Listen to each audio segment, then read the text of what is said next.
The blackjack dealer's hands moved like a magician's, cards sliding across green felt with practiced precision.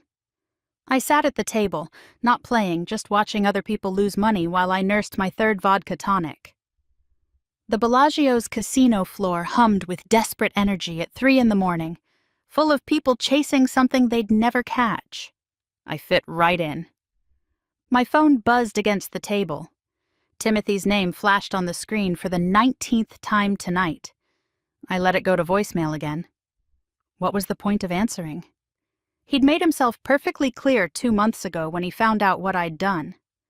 When he'd looked at me with those green eyes that used to light up whenever I walked into a room and said, "We're done, Kelly. Don't contact me again." The woman next to me hit on 17 and busted. Amateur. You never hit on 17. You stand and hope the dealer busts instead. But people make stupid choices when they're desperate. I should know. I'd thrown away 8 years with the only man who ever truly loved me because I wanted to see if the grass was greener. Spoiler alert, it wasn't. It was brown and dead and full of thorns. "You playing or just taking up space?" the dealer asked, his voice cutting through my self-pity spiral. "Just watching," I said, sliding off the stool. My designer heels, the ones Timothy bought me for my birthday last year, clicked against the marble as I walked toward the elevator. Everything I owned reminded me of him. The dress I wore tonight? He'd picked it out, said the blue made my eyes pop. The necklace around my throat? Anniversary gift. Even my perfume was the one he loved, the one that made him bury his face in my neck and breathe deep. The elevator ride to my suite took forever. 52 floors of regret climbing up my throat. I'd been living at the Bellagio for 2 weeks now, burning through my savings because I couldn't stand being in our apartment. I couldn't afford it. I knew that. But staying in that hotel felt easier than facing the bed he'd left behind. Everything there screamed Timothy. His guitar in the corner, his coffee mug on the kitchen counter, the indent on his side of the bed that I couldn't bring myself to sleep on. I kicked off my heels the second I got inside my room, the strip lights glittering through floor-to-ceiling windows, like a million broken promises. This view cost $400 a night. Timothy would have said it was wasteful. He'd have been right. He was always right about the practical things, the real things. I was the one who chased fantasies. My phone buzzed again. This time it wasn't Timothy. It was Ryan, the mistake that cost me everything. "You up? Could come by." I stared at the text, rage building in my chest. This pathetic excuse for a man thought he could still have access to me? After he'd gotten what he wanted and disappeared the moment things got complicated? "Go to hell," I typed back, then blocked his number. Should have done that 2 months ago. Should have done a lot of things differently 2 months ago. I poured myself another drink from the minibar, $30 vodka that tasted like regret, and opened my Photos app. Mistake number 1000 for the night. Timothy's face smiled back at me from 100 different moments. Us at Lake Mead last summer, his arms wrapped around me as the sun set. Him playing guitar at an open mic night, looking at me in the crowd like I was the only person there. Our trip to San Francisco, where he'd gotten down on one knee at Fisherman's Wharf. I'd said yes, of course. Had cried happy tears while tourists applauded. We'd planned a spring wedding, nothing fancy, just family and close friends. His mom had already started calling me her daughter. My dad had welcomed him like the son he'd never had. All gone now. The ring sat in my jewelry box back at the apartment, probably worth enough to cover another month in this hotel. But I couldn't bring myself to sell it. Couldn't bring myself to do much of anything except drink and remember and hate myself. The worst part was how it happened. How monumentally stupid I'd been. 8 years together since we were 16 and awkward and trying to figure out who we were. He'd been this skinny kid with too much hair and a guitar he could barely play. I'd been the new girl, fresh from Tucson, trying to navigate Las Vegas high school politics. He'd found me crying behind the gym after some mean girls incident I can't even remember now. Didn't say anything, just sat down next to me and started playing this terrible version of Wonderwall until I laughed. We'd been inseparable after that. 8 years. Through high school graduation, through college applications, through my parents' divorce and his dad's cancer scare, through minimum wage jobs and tiny apartments and ramen dinners, through my quarter-life crisis at 22 when I thought I should be further along in life, through his music dreams that never quite took off but never quite died either. He'd loved me through all of it. Not just loved me, adored me, cherished me, looked at me like I'd hung the stars in the sky just for him. Even after 8 years, he still got this dopey smile when I'd walk into a room, still held my hand in public, still sang to me when I was sad, still brought me flowers every Friday because he knew carnations were my favorite, even though everyone else thought they were cheap. And what did I do with this perfect love? I threw it away for Ryan fucking Castellano. Ryan was everything Timothy wasn't. Aggressive where Timothy was gentle, flashy where Timothy was understated.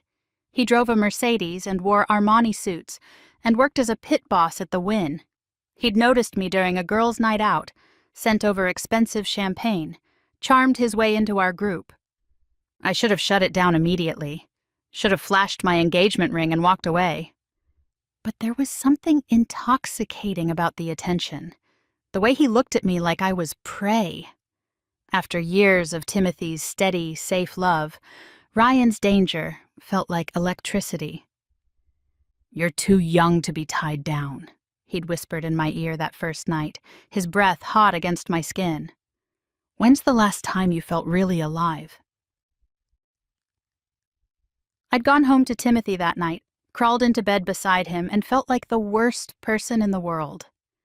He'd pulled me close in his sleep, murmured "love you" into my hair. I'd lain awake thinking about Ryan's words. Was I too young? Was I missing out on something? The thoughts grew like cancer. Every time Timothy did something sweet, made me breakfast, wrote me a song, planned a romantic date, I wondered what else was out there. What experiences I was missing by settling down so young. My engaged friends seemed so sophisticated, talking about their wild dating stories, their one-night stands, their complicated situationships. What did I have? The same boy I'd been with since I was 16. Except he wasn't a boy anymore. He was a man who paid bills on time and saved for our future and talked about kids' names. A man who knew exactly how I liked my coffee and never forgot my mother's birthday and always had my back. A man who'd grown up beside me, shaped by the same experiences, building a life brick by careful brick. But Ryan was excitement. Ryan was the unknown. Ryan was the path not taken. I started texting him, just friendly at first, then flirty, then explicit. Timothy never checked my phone. He trusted me completely. Why wouldn't he? I'd never given him a reason not to. The actual cheating happened on a Thursday. Timothy was playing a gig at a coffee shop downtown, a regular spot where they paid him $50 and free drinks to play acoustic sets. I'd told him I had to work late. Instead, I met Ryan at a hotel off the Strip, one of those places that rented rooms by the hour. It was awful. Not the sex. That was fine, I guess. Mechanical. Athletic, but empty. But the moment it was over, the moment Ryan rolled off me and checked his phone, I knew I'd made the worst mistake of my life. This wasn't passion. This wasn't adventure. This was just bodies slapping together in a room that smelled like disinfectant and other people's shame. "I should go," Ryan said, already pulling on his clothes. "Gotta get back to work." "That's it?" I asked, pulling the scratchy sheet up to cover myself. He shrugged. "What did you expect? You knew what this was?" I did know. That was the worst part. I'd known exactly what I was doing and done it anyway. I went home and threw up. Timothy was already asleep, his guitar case propped by the door, a note on the counter. "Killed it tonight, babe." "Guy wants to book me for a wedding. Love you." I should have told him right then. Should have woken him up and confessed and begged for forgiveness. Instead, I showered Ryan's cologne off my skin and crawled into bed, letting Timothy pull me close like nothing had happened. The guilt ate me alive. Every time Timothy smiled at me, every time he said he loved me, every time he talked about our future, I wanted to scream. I started picking fights over nothing, criticizing his music, complaining about money, anything to make him the bad guy, to justify what I'd done. "What's wrong, Kel?" he'd asked one night after I'd snapped at him for leaving dishes in the sink. "You've been so angry lately. Did I do something?" Yes, I wanted to say, "You loved me too much. You made me feel safe. You never gave me a reason to doubt us, and somehow that became the problem." "I'm just stressed," I lied. He'd wrapped his arms around me, kissed the top of my head. "Whatever it is, we'll get through it together. That's what we do, right? You and me against the world." I lasted 3 days before I cracked. We were at his parents' house for Sunday dinner. His mom had made my favorite, chicken parmesan. And his dad was telling stories about Timothy as a kid, how he'd always been such a good boy, never gave them any trouble. His sister was showing me Pinterest boards for wedding ideas. Everyone was so happy, so excited about our future, so sure Timothy had found his soulmate. I excused myself to the bathroom and had a panic attack. Full-blown, can't breathe, might die panic attack. Because I'd ruined everything. This beautiful family that had welcomed me, this perfect man who loved me, this future we'd planned. I'd destroyed it all for 45 minutes in a cheap hotel with a man who couldn't even remember my middle name. I came back to the table and blurted it out, right there over his mother's chicken parmesan. "I slept with someone else." The silence was deafening. His dad's fork clattered to his plate. His sister gasped. His mother's hand went to her mouth. And Timothy just stared at me like I'd spoken in tongues. "What?" he said finally, his voice so quiet I could barely hear it. "I'm sorry," I said, the words tumbling out. "I'm so sorry. It was a mistake. It meant nothing. I love you so much, please." He stood up slowly, like an old man, placed his napkin carefully on the table. "We should go," he said, not angry, just broken. The drive home was silent. I cried. He didn't, just drove with both hands on the wheel, eyes straight ahead, jaw clenched so tight I could see the muscle jumping.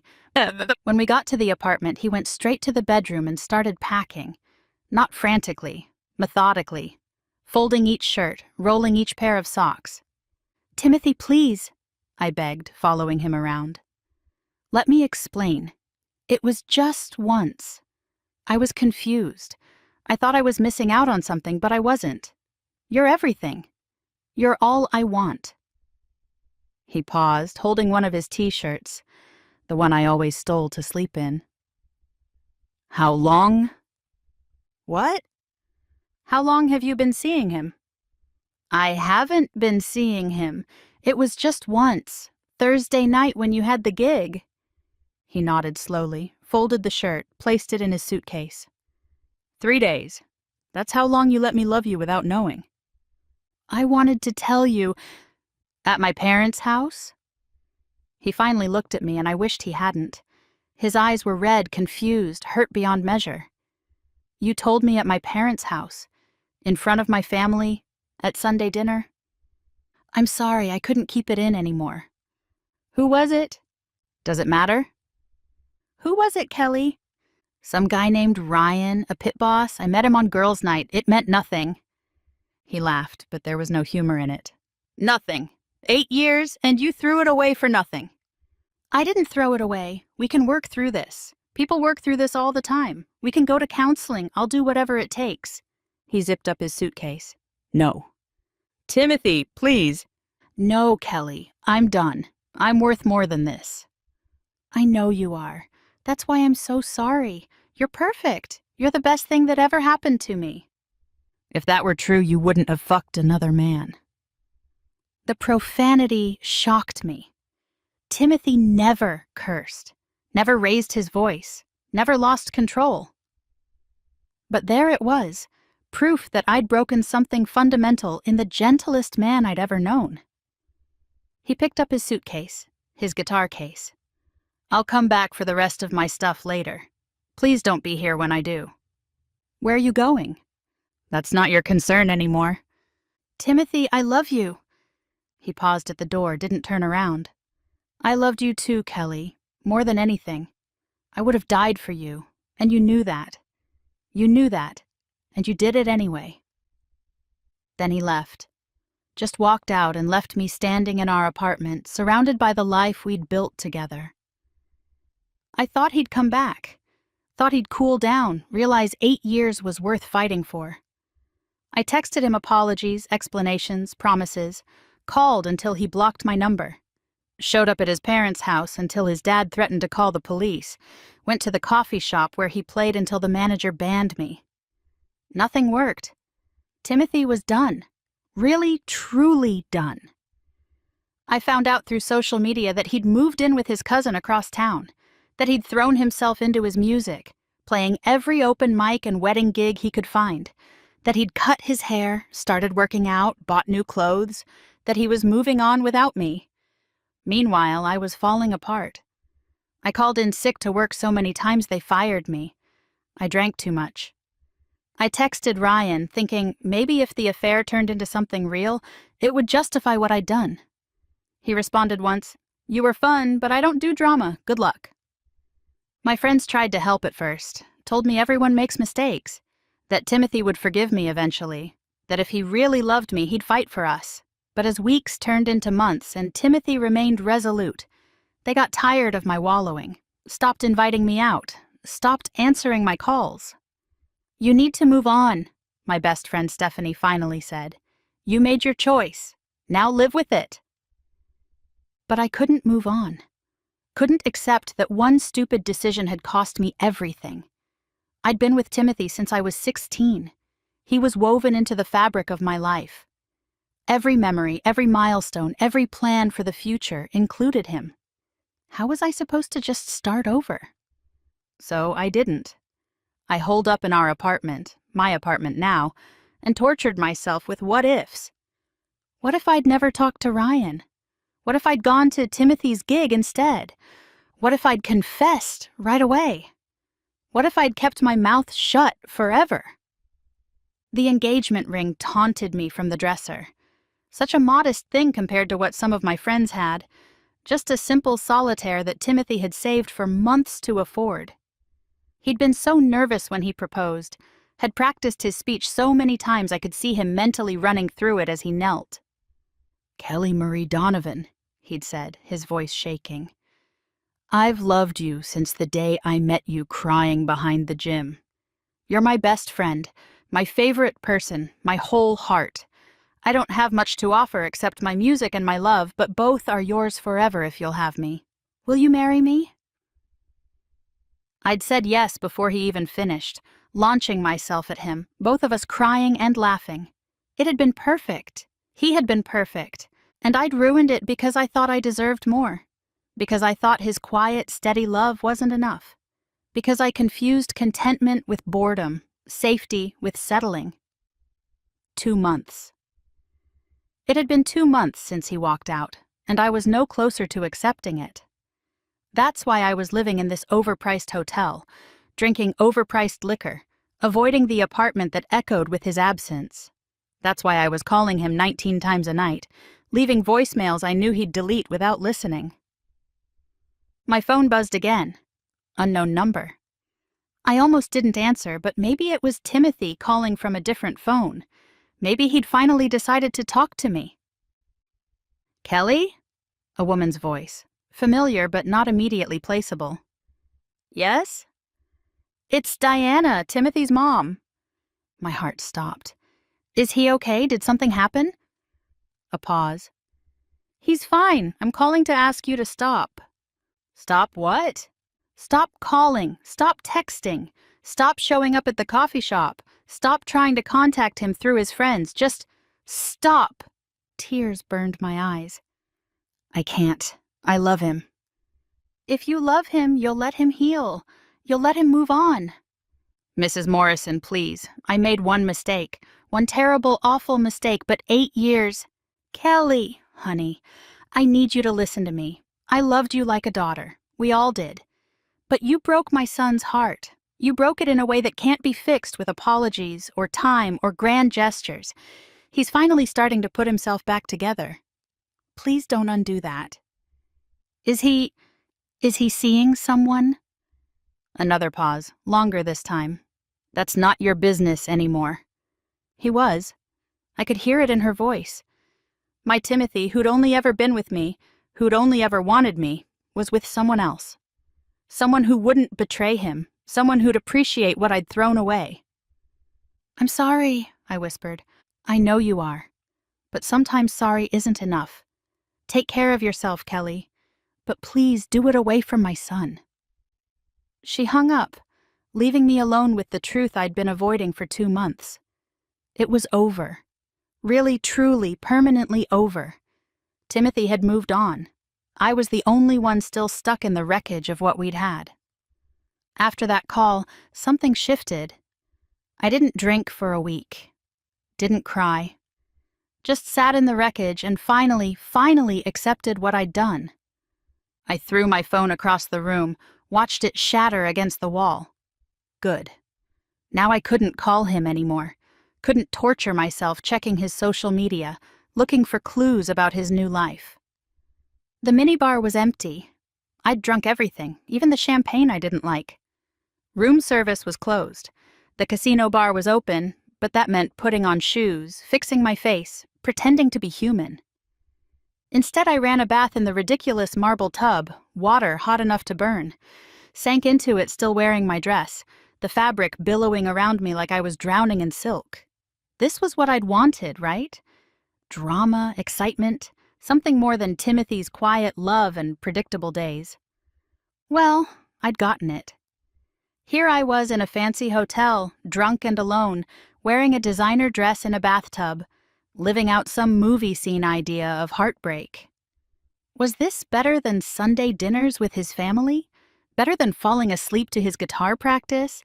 Better than knowing exactly what my life would look like in 5, 10, 20 years? The answer was so obvious it was laughable. No, none of this was better. This was empty and performative and pathetic. Just like that night with Ryan had been. Just like every moment since Timothy walked out had been. I'd had everything. A man who adored me, a future mapped out with love, a family that welcomed me, friends who included us, a small but happy life filled with music and laughter and the kind of love people write songs about. And I'd thrown it all away because I thought I was missing something, because I thought passion meant drama, because I thought safety meant settling. The water grew cold, my dress was ruined, my phone was broken, my savings were dwindling, my job was gone, my friends had given up, Timothy's family had cut me off, and Timothy himself had moved on to someone who'd never take his love for granted. I hauled myself out of the tub, stripped off the soaking dress, wrapped myself in the hotel's plush robe, caught sight of myself in the mirror and almost laughed. I looked like a drowned rat. Mascara streaked down my cheeks, hair plastered to my head, eyes red and swollen. This was what I'd reduced myself to. This was the exciting life I'd chosen. I thought about Timothy's new girlfriend. Did she appreciate how he hummed while he cooked? Did she know he was afraid of spiders but would catch them in cups to release outside because he didn't believe in killing things? Did she understand that when he got quiet, he was composing songs in his head? Did she love his morning voice, rough with sleep? Did she trace the scar on his knee from when he'd crashed his bike at 10? Did she know she had everything I'd ever wanted? Everything I'd thrown away? The hotel room felt like a prison. $400 a night to avoid facing the apartment Timothy and I had shared.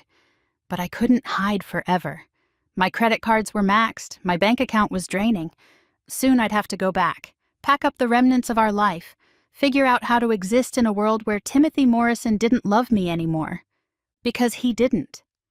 That was the truth I'd been avoiding. He didn't love me anymore. I'd killed that love, murdered it in a cheap hotel room with a man whose last name I'd had to think about to remember. I ordered a new phone the next morning. When it arrived, I didn't download his number, didn't reinstall social media, didn't give myself the temptation. Diana was right.